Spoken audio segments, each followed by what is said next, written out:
नमस्कार, news call 24 पर आपका बहुत बहुत स्वागत है। मैं हूं सुशील गिरीश। केजरीवाल और ममता बनर्जी के ताजा रुख ही इंडिया गुट का स्टेटस अपडेट है, ऐसा माना जा रहा है। आइए समझते हैं। इंडिया ब्लॉक का अघोषित नेतृत्व कांग्रेस नेता राहुल गांधी कर रहे हैं, लेकिन दो मुख्य किरदार और भी हैं, अरविंद केजरीवाल और ममता बनर्जी। अरविंद केजरीवाल के स्टैंड और ममता बनर्जी के बयान से साफ हो गया है कि विपक्षी गठबंधन की मौजूदा स्थिति क्या है। विपक्षी खेमे की राजनीति में अरविंद केजरीवाल, अखिलेश यादव और ममता बनर्जी तीन प्रमुख किरदार नजर आते हैं और राहुल गांधी का रोल गठबंधन के बीच मुख्य कड़ी होने जैसा ही है। अपने अपने चुनाव कैंपेन के अलावा ये सभी नेता इस दावे पर सहमति जता रहे हैं कि इंडिया गठबंधन केंद्र में अगली सरकार बनाने जा रहा है और लगे हाथ सरकार न बनने के नुकसान और बन जाने के फायदे भी अपने अपने हिसाब से समझा रहे हैं। पश्चिम बंगाल की मुख्यमंत्री ममता बनर्जी का वैसे तो दूर दूर नजर आती हैं, लेकिन अब कह रही है कि अगर इंडिया गठबंधन की सरकार बनी तो वो बाहर से समर्थन देंगी।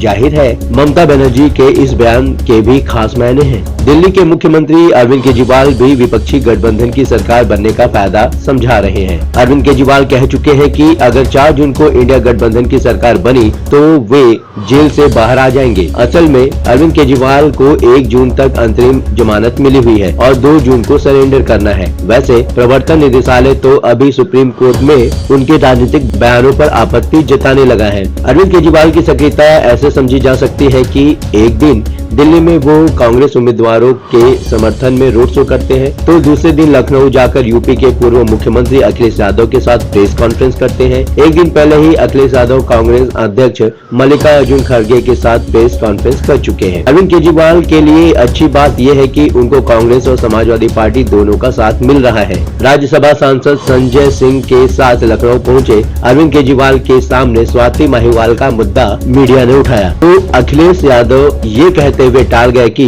और भी महत्वपूर्ण मसले हैं बात करने के लिए। एक दिन पहले भी अखिलेश यादव ने ऐसा ही किया था। अरविंद केजरीवाल ने अपनी प्रेस कॉन्फ्रेंस में मुख्य तौर पर 4 बातों पर जोर दिया, जिसे आम आदमी पार्टी के सोशल मीडिया प्लेटफॉर्म पर भी शेयर किया जा रहा है। 4 में से एक बात तो 4 जून को इंडिया गठबंधन की सरकार बनने का है और बाकी वही बातें जो अरविंद केजरीवाल अपनी तरफ से बीजेपी, प्रधानमंत्री नरेंद्र मोदी, अमित शाह और यूपी के मुख्यमंत्री योगी आदित्यनाथ के बारे में कह चुके हैं। इन सारी गतिविधियों के बीच कुछ ऐसे सवाल हैं जिनके जवाब खोजना महत्वपूर्ण लगता है। मसलन इंडिया गठबंधन में कौन कौन राजनीतिक दल कितना करीब और एकजुट है, केजरीवाल और कांग्रेस कितने साथ हैं। पहले खबर आई थी कि 15 मई को अरविंद केजरीवाल, मल्लिकार्जुन खड़गे और अखिलेश यादव एक साथ लखनऊ में प्रेस कॉन्फ्रेंस कर सकते हैं। उस दिन का अरविंद केजरीवाल के प्रेस कॉन्फ्रेंस का कार्यक्रम तो रद्द किया गया, लेकिन उसी दिन उन्होंने कांग्रेस उम्मीदवारों के लिए दिल्ली में रोड शो किया। ध्यान देने वाली बात यह है कि अभी तक ऐसा कोई भी कार्यक्रम सामने नहीं आया है जिसमें राहुल गांधी, प्रियंका गांधी या मल्लिकार्जुन खड़गे और अरविंद केजरीवाल के साथ कैंपेन करने की बात हो, जैसे राहुल गांधी और अखिलेश यादव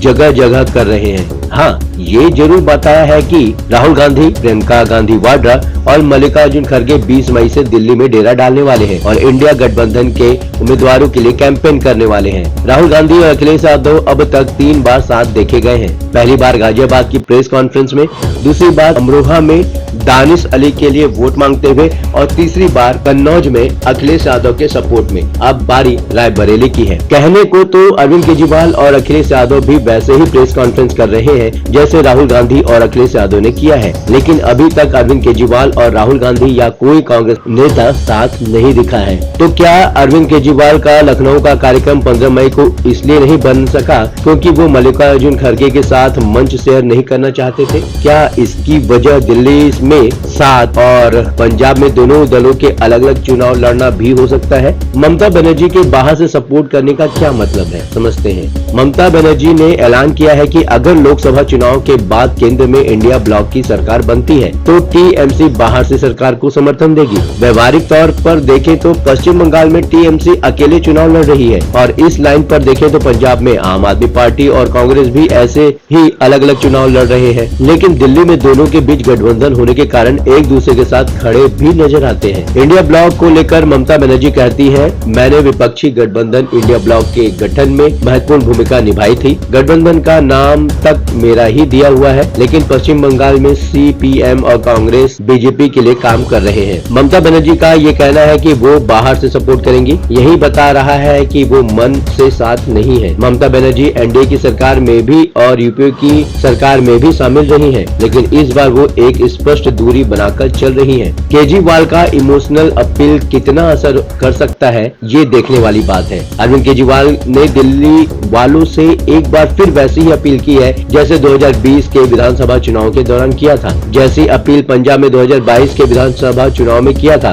दोनों ही चुनाव में बीजेपी अरविंद केजरीवाल पर आतंकवादियों का मददगार होने का आरोप लगाया था। पंजाब में तो इस मामले में कांग्रेस भी बीजेपी के साथ देखी गई थी। तब अरविंद केजरीवाल का कहना था कि अगर लोग उनको आतंकवादी मानते हैं तो बीजेपी को वोट दे दें। अब वो कह रहे हैं कि अगर लोग उनको जेल भेजना चाहते हैं तो बीजेपी को वोट दे दें। अपनी इस अदा से अरविंद केजरीवाल 2 चुनाव तो जीत चुके हैं। देखते हैं इस बार पब्लिक क्या फैसला लेती है। दिल्ली के लोगों से अरविंद केजरीवाल का कहना था, अगर आप कमल का बटन दबाओगे तो मुझे जेल जाना पड़ेगा, अगर पंजे का बटन दबाओगे तो मैं बाहर ही रहूंगा। रोड शो के दौरान अरविंद केजरीवाल ने दिल्ली में एक और भी नारा दिया, जो करे केजरीवाल को प्यार वो करे मोदी को इनकार। तो क्या लगता है, दिल्ली की जनता केजरीवाल को प्यार देगी या मोदी को? आप अपनी राय हमें कमेंट के माध्यम से भेज सकते हैं। अभी तक आपने हमारे इस चैनल को सब्सक्राइब नहीं किया है तो कृपया इस चैनल को सब्सक्राइब करें, फॉलो करें और नोटिफिकेशन में जाकर ऑल का ऑप्शन दबाना बिल्कुल न भूलें।